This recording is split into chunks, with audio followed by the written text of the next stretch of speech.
मागच्या क्लासला आपण भारतीय समाजातील जातीची संकल्पना आणि जातीची वैशिष्ट्ये या संदर्भात आपण चर्चा केली होती। आज आपल्याला जात आणि जमात यामधील फरक अभ्यासायचा आहे। आपण जातीची संकल्पना अभ्यासली आणि जमातीची संकल्पना अभ्यासली। पुढचा मुद्दा आहे महत्त्वाचा जो सिलेबस मधला आहे तो म्हणजे जात आणि जमात यातील फरक। अनेकदा आपण समाजामध्ये पाहतो की जात आणि जमात हा शब्द अनेक लोकांकडून एकाच अर्थाने उपयोगात आणला जातो, पण वास्तविक दृष्ट्या जात आणि जमात हे दोन्ही शब्द समाजशास्त्रीय भाषे दृष्टिकोनातून जर आपण पाहिले तर वेगवेगळे आहेत हे आपल्याला माहित आहे। आदिवासी जमात कोणाला म्हणावे, आदिवासी जमातीची वैशिष्ट्ये काय आहेत या संदर्भात चर्चा आपण केली। जात म्हणजे काय, जातीच्या व्याख्या काय आहेत, जातीची वैशिष्ट्ये काय आहेत याही संदर्भात आपण चर्चा केली। अनेकदा आपण पाहतो की भारतातील जाती संस्थेशी जमातीचा सहसंबंध जोडण्याचा प्रयत्न केला जातो आणि हा प्रयत्न होत असताना जात आणि जमात या शब्दांचा वापर अनेकदा चुकीच्या अर्थाने करतानाही समाजामध्ये अनेक लोकांकडून ही चूक होताना दिसते। पण समाजशास्त्राचे अभ्यासक या दृष्टीने, समाजशास्त्राचे विद्यार्थी या दृष्टीने ही चूक आपल्या माध्यमातून होता कामा नये याची काळजी समाजशास्त्राच्या विद्यार्थ्यांनी अभ्यासकांनी घेणं अत्यंत गरजेचं आहे। आणि याचाच एक भाग म्हणून ह्या दोन्ही संकल्पना वेगवेगळ्या अर्थाने आपण पाहिल्यानंतर त्या दोन्हीतील अर्थ हा फरक हा आपल्याला जाणवलेलाच आहे, पण अधिक स्पष्टरित्या अधिक विश्लेषण करून काही मुद्द्यांच्या आधारावर जात आणि जमात या दोन्हीतील फरक आपल्याला अभ्यासायचा आहे। जात कशाला म्हणावं, जमात कशाला म्हणावं हे रिपीट मी पुन्हा करणार नाही, तर आपल्याला केवळ जात आणि जमात यातील फरक स्पष्ट करणारे जे मुद्दे आहेत त्याचा आढावा प्रस्तुत असणाऱ्या आजच्या या क्लासमध्ये, ऑनलाईन क्लासमध्ये आपल्याला घ्यायचा आहे। त्यातला पहिला महत्त्वाचा मुद्दा आहे जात आणि जमातीतील भेद करणारा, तो म्हणजे जन्म। आपल्याला माहित आहे की जातीमध्ये व्यक्तीचं स्थान, जातीमध्ये जन्म, जाती व्यवस्थेमध्ये जन्माचं स्थान हे अत्यंत महत्त्वपूर्ण आहे।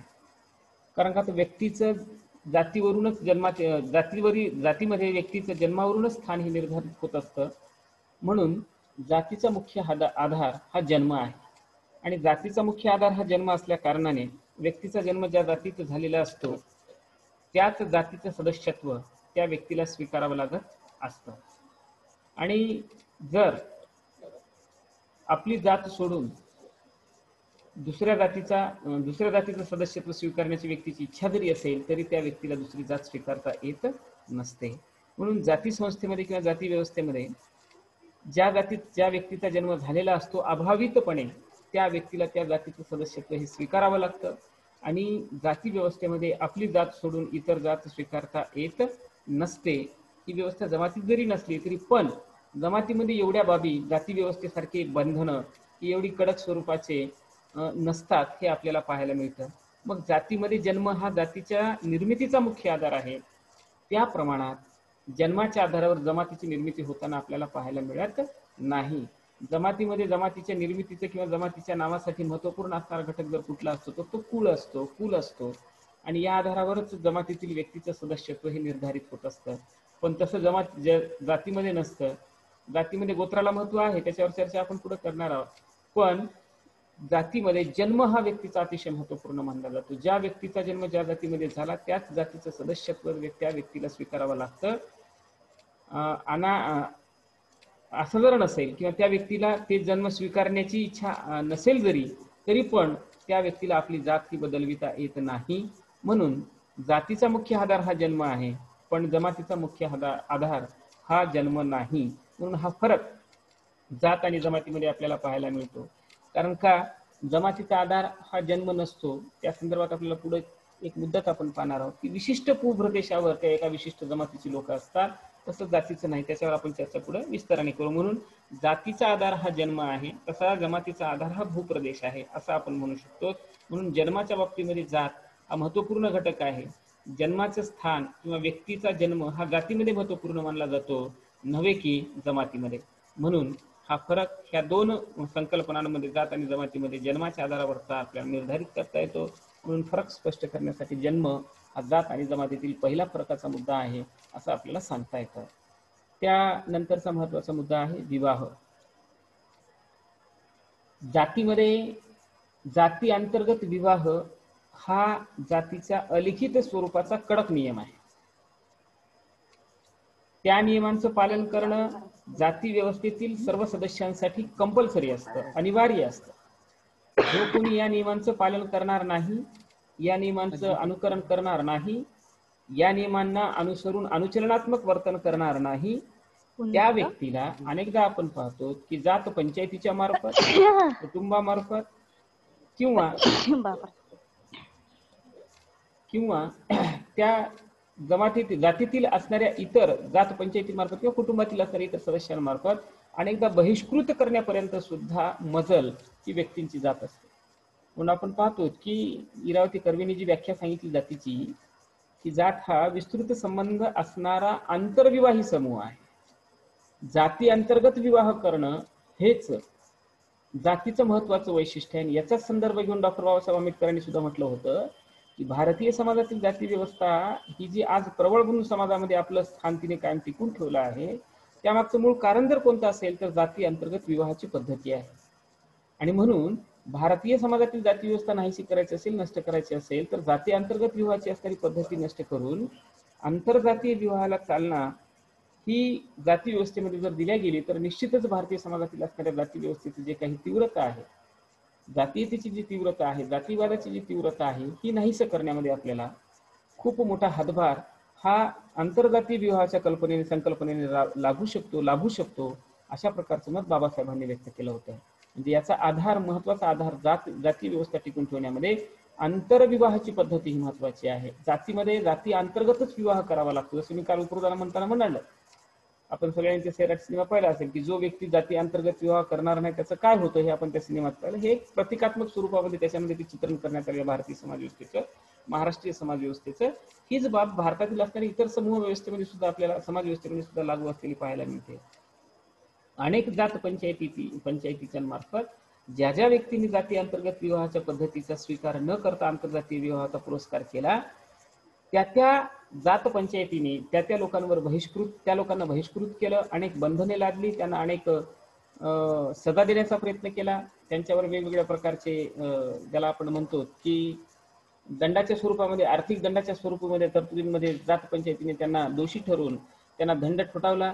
अशा अनेक बाबी जात पंचायतीच्या माध्यमातून भारतामध्ये वेगवेगळ्या ठिकाणी होताना आपल्याला दिसतात. जसं की हरियाणाच्या खाप पंचायतीचं उदाहरण मी जातीची संकल्पना शिकवत असताना मी तुम्हाला सांगितलं होतं. एवढंच कशाला, जाती अंतर्गत विवाहाच्या ही पद्धती एवढी प्रभावीपणे जाती व्यवस्थेमध्ये राबवली जाते की जर असं नाही झालं तर ऑनर किलिंगच्या घटना सुद्धा आपल्याकडे घडतात. ज्याला आपण म्हणतो की सन्मानात साठीच्या करण्यात आलेल्या हत्या ज्याला आपण म्हणतो, त्या हत्या आपल्या देशामध्ये वारंवार राजरोसपणे घडताना दिसतात. यामागचं मूळ कारण जर पाहिलं आपण, ऑनर किलिंगच्या ज्या घटना घडतात त्यामधले महत्वपूर्ण कारण जर शोधली त्या घटना घडण्यामागची, तर त्याच्यात बहुतांशी कारण ते विवाह दाखवता येतं किंवा पाहायला आपल्याला मिळतं. तर जात हा आंतरविवाही समूह असल्या कारणाने जाती अंतर्गत विवाहाची पद्धती हे जातीचं महत्वाचं वैशिष्ट्य आहे. परंतु जमातीमध्ये अशा प्रकारचा कुठलाही भेद किंवा अशा प्रकारची कुठलीही व्यवस्था अस्तित्वात नाही. जमातीतील असणाऱ्या एखाद्या व्यक्तीने, जमातीमध्ये सुद्धा जमाती अंतर्गत विवाह करण्याची प्रथा प्रचलित आहे, पण जमातीतील एखाद्या पुरुषाने किंवा एखाद्या स्त्रीने दुसऱ्या जमातीतील स्त्री आणि पुरुषांशी जर विवाह जर केलाच तर अशा प्रकारची कुठलीही लांछनं, अशा प्रकारचे कुठल्याही दंडाची तरतुदी, अशा प्रकारच्या कुठल्याही बहिष्कृत करण्याच्या किंवा बहिष्कार टाकण्याच्या प्रथा किंवा पद्धती जमातींमध्ये आपल्याला अस्तित्वात असलेल्या पाहायला मिळत नाहीत. म्हणून जमाती अंतर्गत विवाह करण्याच्या पद्धतीचा पुरस्कार हा करण्यात जर येत असला तरी त्याची सक्ती मात्र जमातीतील सदस्यांवर एवढ्या काटेकोरपणे किंवा तीव्रतेने नसते जेवढी की जातीमध्ये आपल्याला पाहायला मिळते. म्हणून जात आणि जमातीमध्ये विवाहाच्या बाबतीमध्ये सुद्धा भिन्नता ही आपल्याला पाहायला मिळते. म्हणून ह्या दोन्ही संकल्पना वेगळ्या आहेत. दोन्ही संकल्पनांचं वेगळंपण हे सिद्ध होतं. म्हणून विवाह हा जात आणि जमातीमध्ये फरक स्पष्ट करणारा महत्वाचा मुद्दा आहे असं आपण सांगू शकतो. त्यानंतरचा तिसरा महत्वाचा मुद्दा आहे व्यवसाय. Doctor GS. घुरिये यांनी जातीची निर्मिती हीच मुळात वेगवेगळ्या व्यवसायांच्या माध्यमातून जातींची निर्मिती झाली अशा प्रकारचं स्टेटमेंट जाती निर्मितीच्या मुख्य कारणांचा शोध घेत असताना डॉक्टर जी.एस. भुरी यांनी सांगितलं होतं. आपल्याला माहित आहे की भारतीय समाजातील जाती व्यवस्थेचे निर्मिती ही वेगवेगळ्या व्यवसायाच्या माध्यमातून झाली असं त्यांनी सांगितलं. आणि हे सांगत असताना त्यांनी उदाहरण दिलं होतं की मातीचं काम करणारा जो कुंभार आहे त्या कुंभाराला तरी कुंभार नावाच्या जातीचं नावाने संबोधल्या जाऊ लागलं. सुतारकीचं काम करणारा सुतार झाला, सोनारकीचं काम करणारा सोनार झाला, लोहारकीचं काम करणारा तो लोहार झाला, केश कर्तन करणारा म्हणजे न्हाव्याचं काम करणारा तो न्हावी झाला, धुणे धुणारा तो धोबी किंवा परीट झाला, है ना. तर हे व्यवसायाच्या माध्यमातून अशा वेगवेगळ्या प्रकारच्या जातींची निर्मिती झाली. म्हणजे जाती निर्मितीसाठी व्यवसाय हा घटक अत्यंत महत्वपूर्ण होता. आणि त्यासाठी जात हा व्यवसायानुरूप ही निर्धारित केल्या जायची. म्हणून जातीमध्ये व्यवसायाला अनन्यसाधारण स्वरूपाचं महत्वाचं आजही पाहतो आपण की भारतीय समाजातील तरी ही जी जाती व्यवस्था आहे त्या प्रत्येक जातीचा कुठला ना कुठला तरी व्यवसाय हा आपल्याला दिसून येतो. बहुसंख्याक असणाऱ्या महाराष्ट्रातील मराठा समाजाचा व्यवसाय हा काय आहे? शेती कसणे. विदर्भातील कुणब्यांचा व्यवसाय काय? शेती कसणे. तर असा प्रत्येक जातीचा त्या जाती अंतर्गत असणाऱ्या उपजातींचा सुद्धा आपल्याला व्यवसाय पाहायला मिळतो.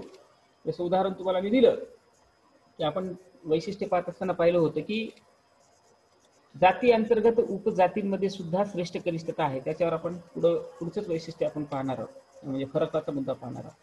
तर ह्या जाती अंतर्गत असणाऱ्या इतर ज्या जाती असतात त्यांच्या सुद्धा विभाजन, व्यवसायाचं विभाजन हे वेगवेगळ्या पद्धतीने झालेलं आपल्याला पाहायला मिळतं. म्हणून व्यवसाय किंवा व्यवसायाचं महत्व हे जातीमध्ये महत्वपूर्ण आहे, त्या प्रमाणात जमातीमध्ये नाही.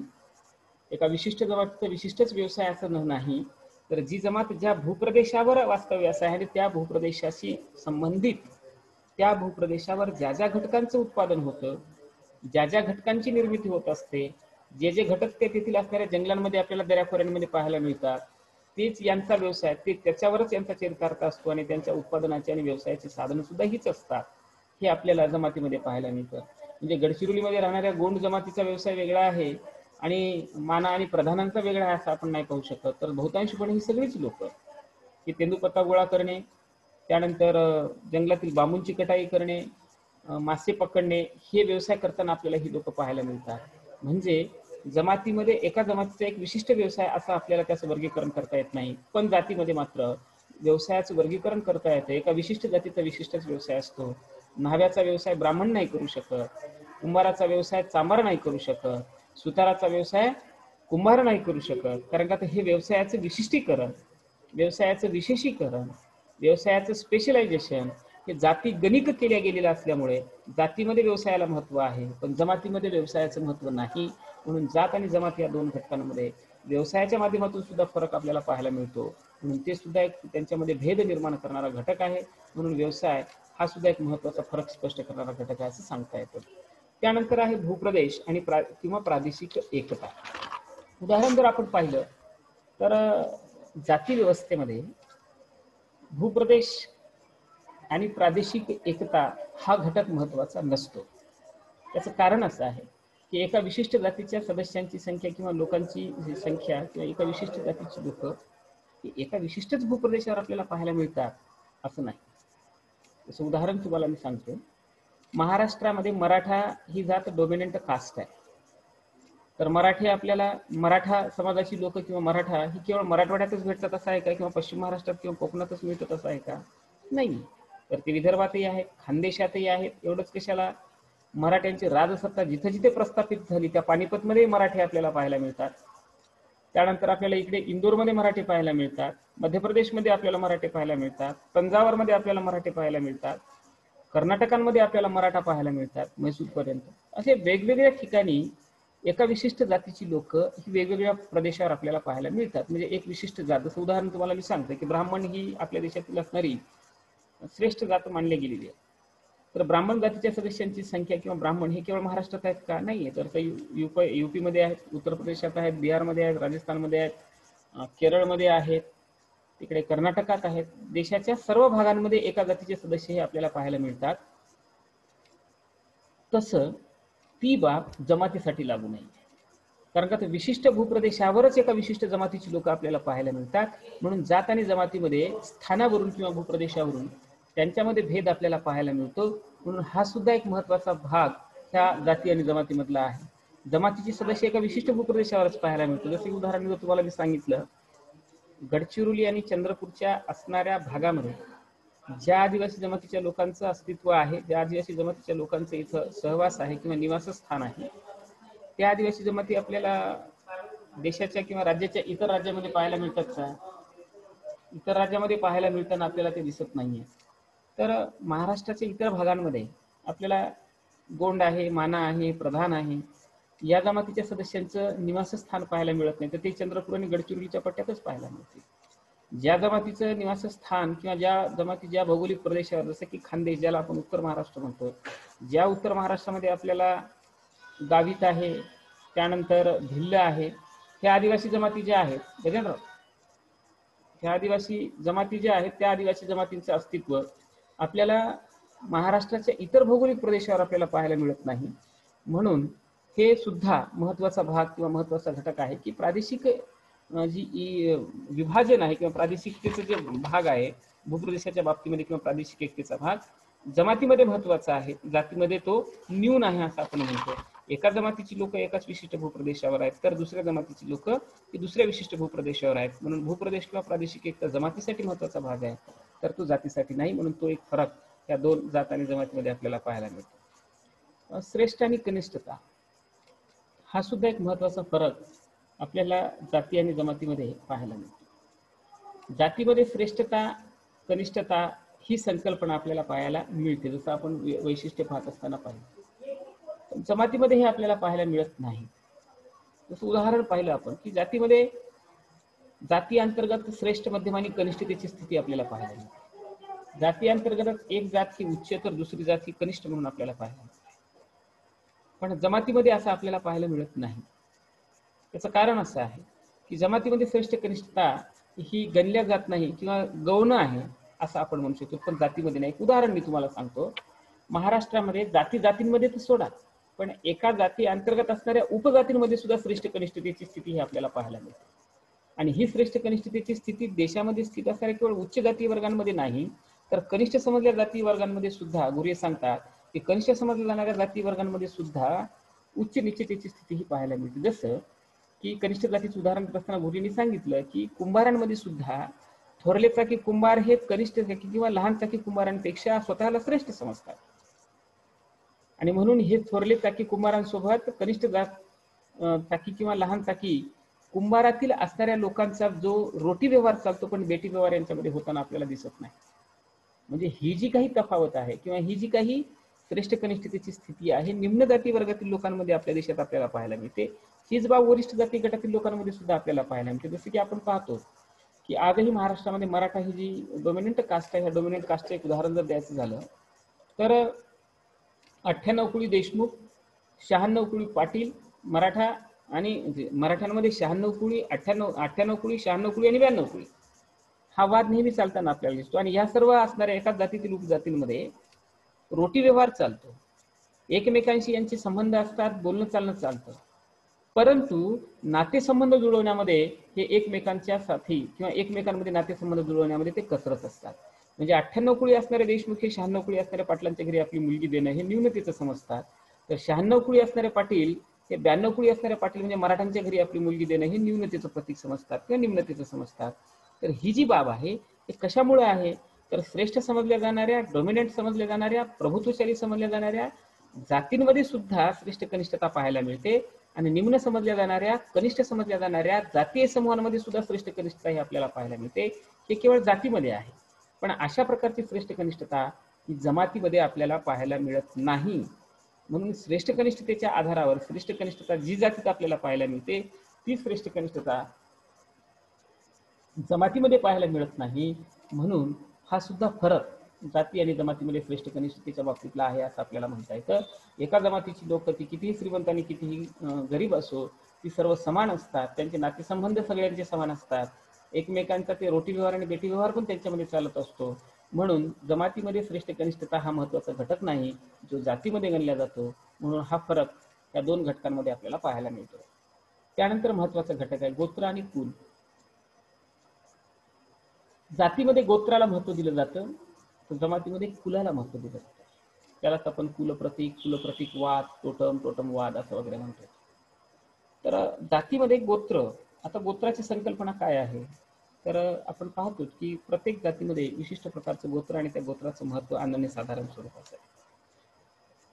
गोत्राची कल्पना अशी आहे, संकल्पना अशी आहे की एका विशिष्ट व्यक्तीपासून किंवा एखाद्या मूळ पुरुषापासून, मग तो मूळ पुरुष एखादा सत्पुरुष असेल किंवा कोणता तरी ऋषी असेल किंवा महापुरुष असेल किंवा आपल्या जातीशी संबंधित असणारा तो महान व्यक्ती असेल, अशा एका व्यक्तीपासून आपल्या जातीय समूहाची निर्मिती झाली असा समज ज्या समूहात असतो त्या समूहाला गोत्र समूह किंवा जात असं म्हटलं जातं. तर जमातीमध्ये असं नाही.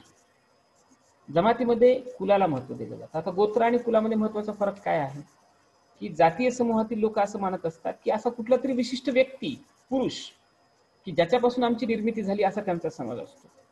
पण असा समज जमातीतील असणाऱ्या लोकांचा नसतो. तर जमातीमध्ये कुलाची किंवा कुळ प्रतीकाची संकल्पना कशी आहे, तर जमातीमध्ये कुळाचं महत्व पाहत असताना आपण पाहतो की ज्याला टोटम किंवा टोटमवादही म्हटलेलं आहे, जे दुर्खिमनी संकल्पना मांडलेली आहे, जी आपण फर्स्ट इयर सेकंड इयरला वगैरे संदर्भ आल्यानंतर आपण त्याच्या संदर्भात चर्चा केलेली होती.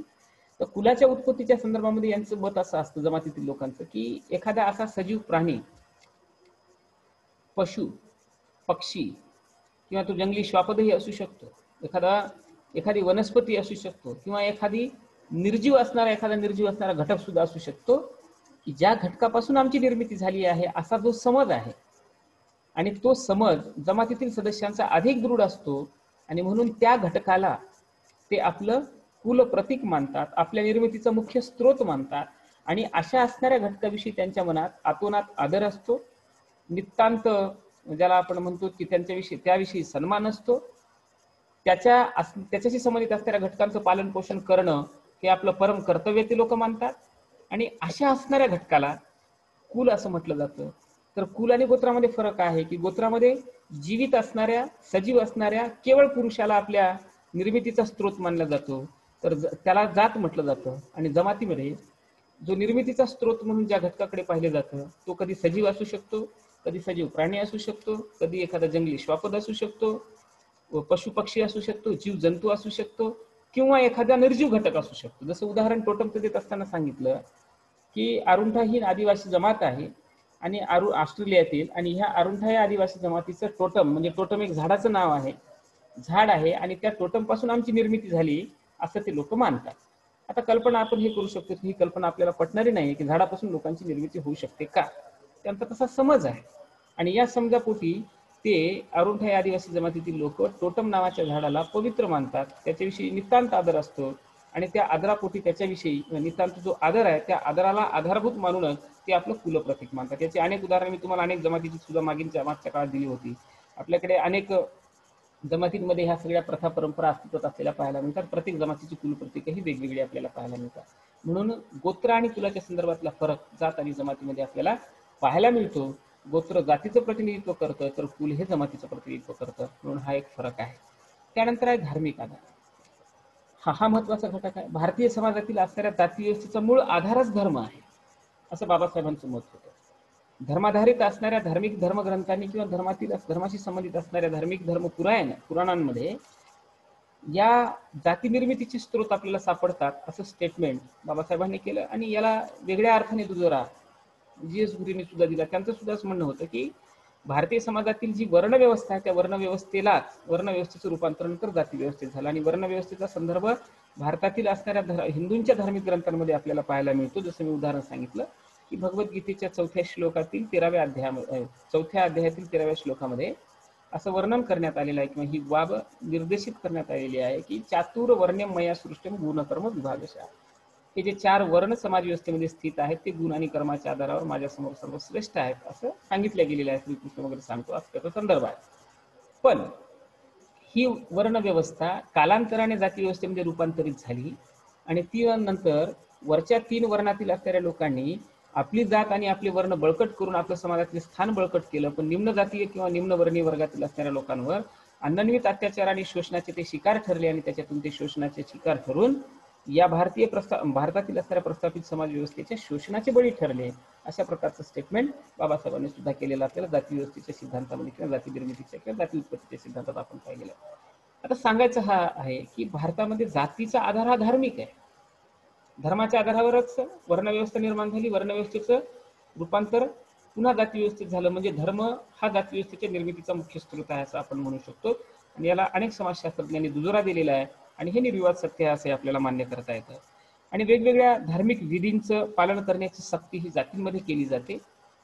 त्या वेगवेगळ्या धार्मिक विधींच्या पालनाची सक्ती करणं, कारण का आता तुला मला माहिती आहे की जातींमध्ये 16 संस्काराला प्राधान्य दिलं जातं. हिंदूंमध्ये 16 संस्कारांना प्राधान्य दिलं जातं आणि हे 16 संस्कार धार्मिक आधारावर आधारभूत आहेत.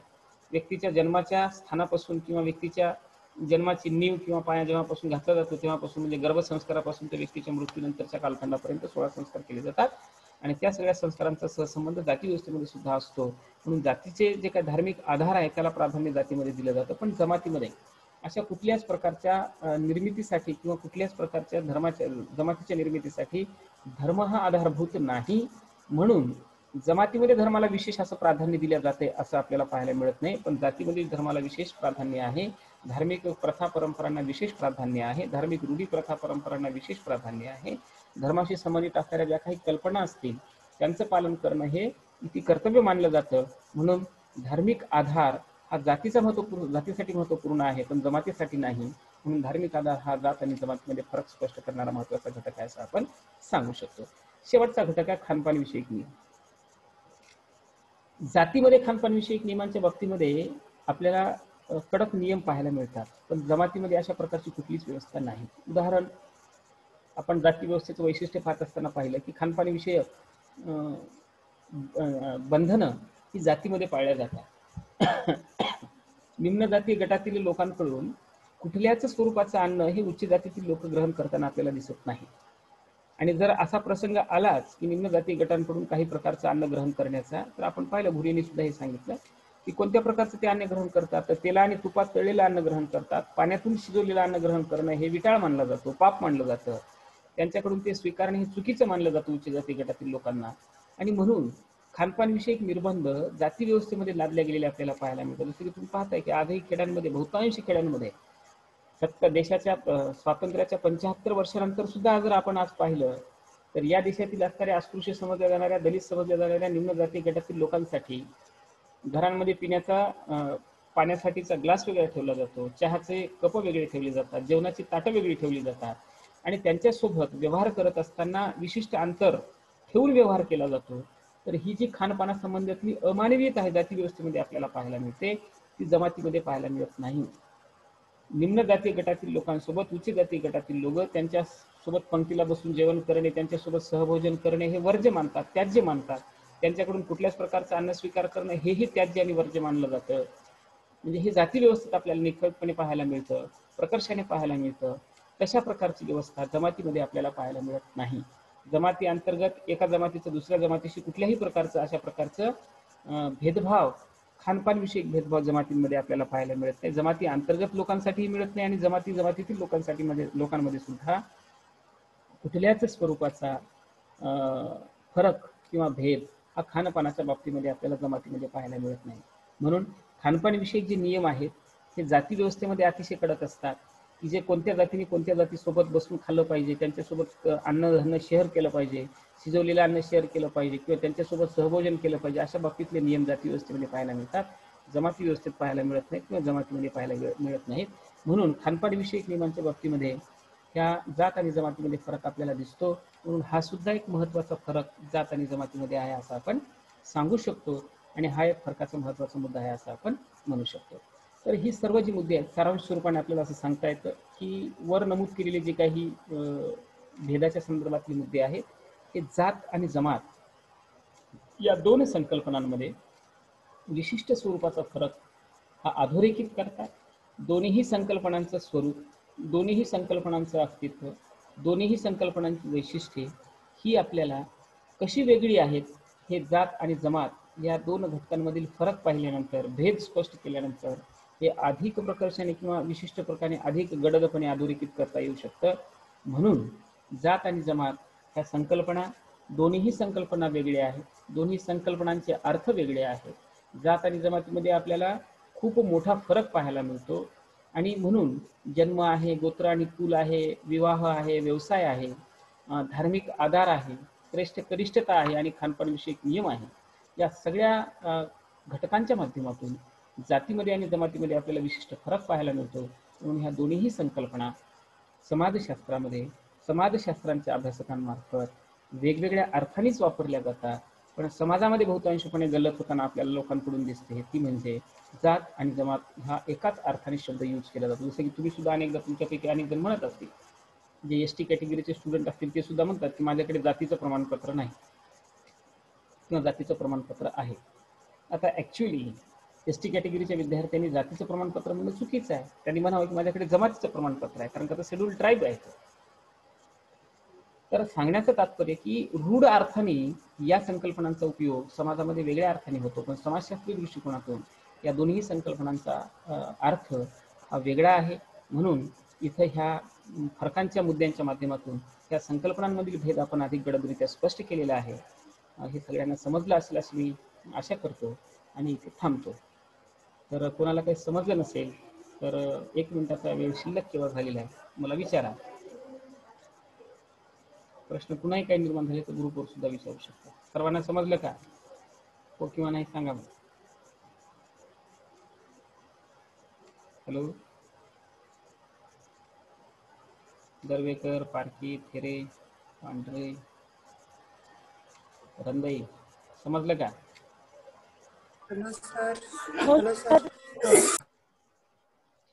आज आपण थांबू इथे.